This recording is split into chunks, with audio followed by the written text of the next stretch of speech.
বিসমিল্লাহির রহমানির রহিম। আসসালামু আলাইকুম ওয়া রাহমাতুল্লাহি ওয়া বারাকাতুহু। প্রিয় শিক্ষার্থী, সম্মানিত অভিভাবক, সবাইকে আজকের ক্লাসে স্বাগত জানাচ্ছি। আমি মোহাম্মদ বেলাল উদ্দিন, প্রভাষক অর্থনীতি, Bandarban collectorate school and college. আজকের ক্লাসটি একাদশ এবং দ্বাদশ শ্রেণীর জন্য। পাঠ পরিচিতি, অর্থনীতি প্রথম পত্র, দ্বিতীয় অধ্যায়, ভোক্তা ও উৎপাদকের আচরণ। প্রিয় শিক্ষার্থীরা, আজকের ক্লাসটি মনোযোগ দিয়ে করলে যোগানের ধারণা ব্যাখ্যা করতে পারবে, যোগান বিধিকে সূচি ও রেখাচিত্রের রূপ দিতে পারবে, যোগান বিধির ব্যতিক্রমসমূহ ব্যাখ্যা করতে পারবে। যোগান বা সাপ্লাই। সাধারণ অর্থে যোগান বলতে দ্রব্যের সরবরাহকে নির্দেশ করে, কিন্তু অর্থনীতিতে যোগান বলতে কোনো নির্দিষ্ট সময়ে ও একটি নির্দিষ্ট দামে বিক্রেতাগণ তার মজুদ পণ্য থেকে যে পরিমাণ বিক্রয় করতে প্রস্তুত থাকে তাকে বোঝায়। অর্থাৎ বিক্রেতা তার মজুদ পণ্য থেকে একটি নির্দিষ্ট দামে যে পরিমাণ পণ্য বিক্রয় করতে রাজি থাকে সেটিকে বলা হয় যোগান। এখানে যোগান বুঝতে হলে আমাদেরকে বুঝতে হবে মজুদ কি। বিক্রয়যোগ্য মোট উৎপাদিত পণ্যকে মজুদ বলে। ধরে নিলাম বিক্রেতার নিকট বিক্রয়যোগ্য 10 কেজি টমেটো রয়েছে, তাহলে টমেটোর মজুদ কত? 10 কেজি। এখন যদি ধরে নিই টমেটোর বর্তমান দাম 20 টাকা, এই 20 টাকা দামে বিক্রেতা বা উৎপাদক 5 কেজি টমেটো বিক্রি করতে রাজি আছে, তাহলে 20 টাকা দামে 5 কেজি বিক্রয় করা হলে যোগান হবে কত? 5 কেজি। তাহলে এখানে যোগান হচ্ছে 5 কেজি, মজুদ হচ্ছে 10 কেজি। সুতরাং কোনো নির্দিষ্ট সময়ে ও একটি নির্দিষ্ট দামে বিক্রেতা কোনো পণ্যের যে পরিমাণ বিক্রয় করতে প্রস্তুত থাকে তাকে যোগান বলে। তাহলে যোগান কাকে বলে? কোনো নির্দিষ্ট সময়ে ও একটি নির্দিষ্ট দামে বিক্রেতা কোনো পণ্যের যে পরিমাণ বিক্রয় করতে প্রস্তুত বা রাজি থাকে সেটাকে বলা হয় যোগান। এখন আমরা যোগান বিধি দেখব, অর্থাৎ ল অফ সাপ্লাই দেখব। প্রথমে আমরা যোগান বিধির মূল বক্তব্য নিয়ে আলোচনা করব, তারপর অনুমিতি শর্তসমূহ নিয়ে আলোচনা করব, এরপর যোগান বিধিকে আমরা সারণীর মাধ্যমে ব্যাখ্যা করব, অর্থাৎ যোগান বিধিকে সূচির মাধ্যমে ব্যাখ্যা করব, এরপর যোগান বিধিকে গ্রাফ বা চিত্রের মাধ্যমে ব্যাখ্যা করব, সর্বশেষ আমরা যোগান বিধির ব্যতিক্রমগুলো নিয়ে আলোচনা করব। যোগান বিধির মূল বক্তব্য। অন্যান্য অবস্থা অপরিবর্তিত থাকলে কোনো দ্রব্যের দাম বাড়লে তার যোগানের পরিমাণ বাড়ে, আবার দাম কমলে তার যোগানের পরিমাণ কমে। দ্রব্যের দাম ও যোগানের পরিমাণের মধ্যে এইরূপ সমমুখী সম্পর্ককে যোগান বিধি বলে। অর্থাৎ কোনো দ্রব্যের যোগান যে সকল বিষয়ের উপর নির্ভর করে সে সকল বিষয়গুলো স্থির থেকে শুধুমাত্র দাম বৃদ্ধি পেলে যোগান বৃদ্ধি পাবে, একইভাবে দাম হ্রাস পেলে যোগান হ্রাস পাবে। অর্থাৎ দাম এবং যোগানের মধ্যে যে সমমুখী সম্পর্ক রয়েছে সেটিকে বলা হয় যোগান বিধি।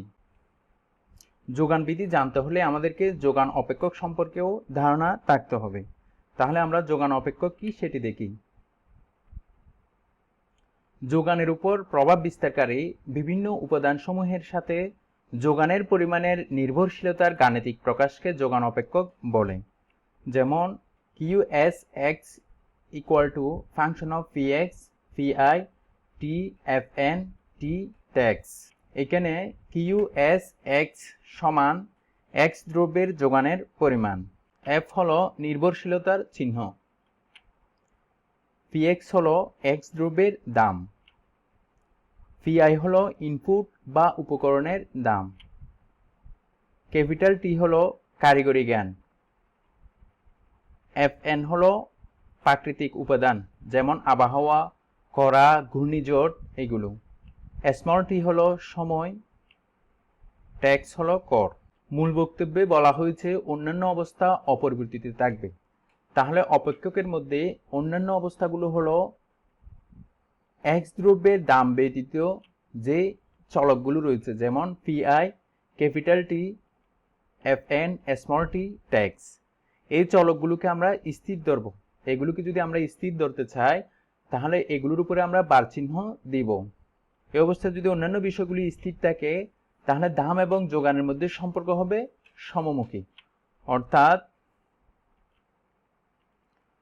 কোনো দ্রব্যের দাম যদি বৃদ্ধি পায় তাহলে সেই দ্রব্যের যোগান বৃদ্ধি পাবে। আর সমমুখী সম্পর্ক বলে তীর চিহ্ন দুটি একই দিকে যাচ্ছে, অর্থাৎ প্রাইস বৃদ্ধি পেলে সাপ্লাই বৃদ্ধি পাবে। একইভাবে কোনো দ্রব্যের দাম যদি হ্রাস পায় তাহলে সেই দ্রব্যের যোগান হ্রাস পাবে। অর্থাৎ কোনো দ্রব্যের প্রাইস কমলে সাপ্লাইও কমে যাবে। তাহলে দেখো, দাম যখন বৃদ্ধি পায় তখন যোগান বৃদ্ধি পায়, আবার দাম যখন হ্রাস পায় তখন যোগানও হ্রাস পায়। ফলে দাম এবং যোগানের মধ্যে সম্পর্ক কি? সমমুখী, ধনাত্মক। এখন আমরা যোগান বিধির অনুমিত শর্তসমূহ নিয়ে আলোচনা করব। এক, অন্যান্য অবস্থা অপরিবর্তিত।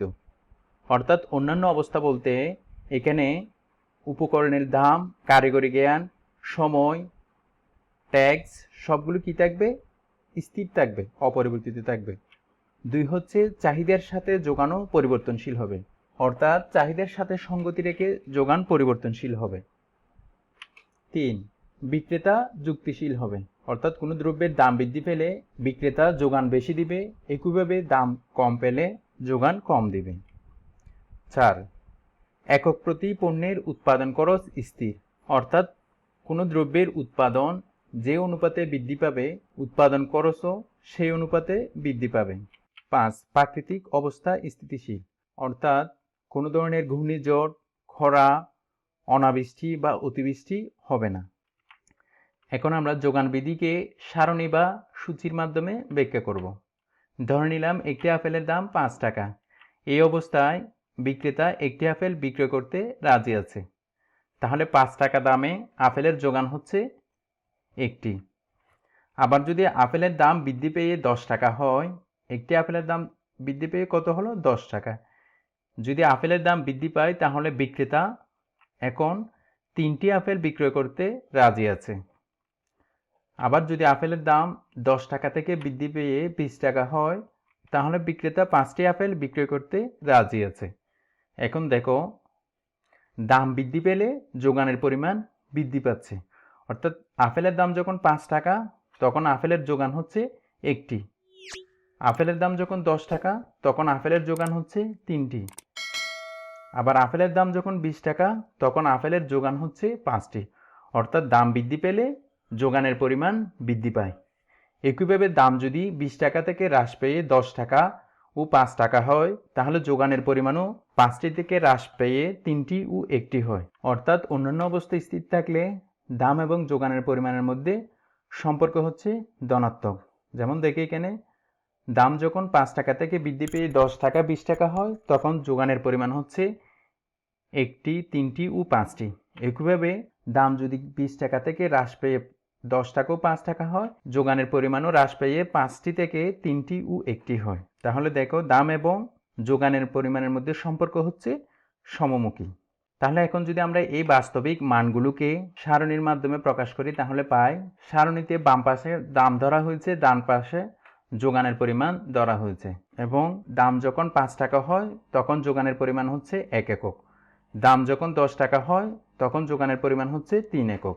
আবার দাম যখন 20 টাকা তখন যোগানের পরিমাণ হচ্ছে 5 একক। তাহলে দেখো, সারণীতে দাম যখন বৃদ্ধি পায় তখন যোগানের পরিমাণ বৃদ্ধি পায়, একইভাবে দাম যখন হ্রাস পায় যোগানের পরিমাণও হ্রাস পায়। পরবর্তীতে আমরা এই সারণী বা সূচি থেকে গ্রাফ বা চিত্র অঙ্কন করে যোগান বিধি ব্যাখ্যা করব। তাহলে এখন আমরা চিত্রের মাধ্যমে যোগান বিধি ব্যাখ্যা করব। অবস্থায় প্রথমে আমরা ভূমিয়ককে যোগানের পরিমাণ ধরলাম। যোগানের পরিমাণ কত আছে? 1, 3, 5। এবং লম্বককে ধরলাম দাম, দ্রব্যের দাম। দাম আছে কত?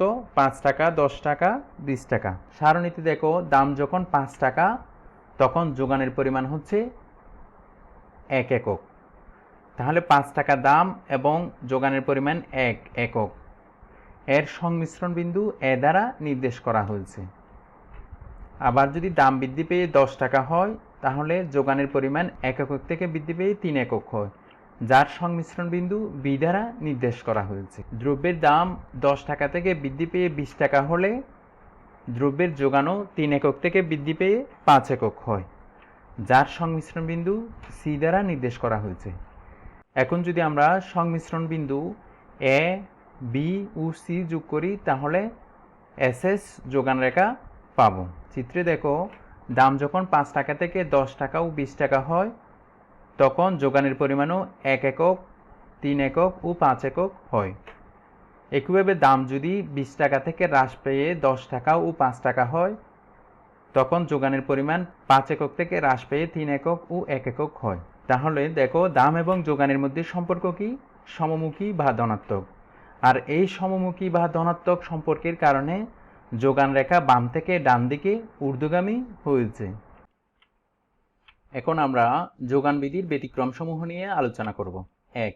অন্যান্য অবস্থা পরিবর্তন।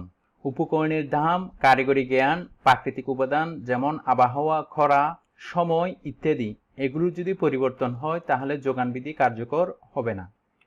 2. সীমাবদ্ধ যোগান।